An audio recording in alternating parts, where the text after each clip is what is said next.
ከዚህ በመቀጠል 12ኛ ዙር አገር አቀፍ የጥራት ሽልማት ውድድር ሶስተኛ ደረጃ የልህቀት ዋንጫ አሸናፊዎች በባንዲራ ታጅበው የሚሸለሙትን ከ85 እስከ 88 በመቶ ያመጡ ተወዳዳሪ ድርጅቶችን እንሸልማለን። Following this, we'll award the third place excellence trophy winners of the 12th round of National Quality Award competition to the competing organizations that achieved 85 to 88%.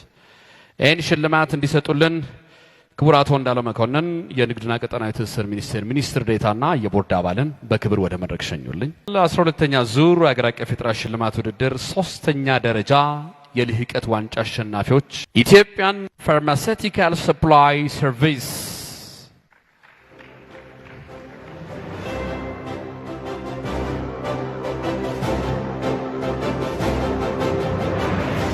የኢትዮጵያ መድኃኒት አቅራቢ አገልግሎት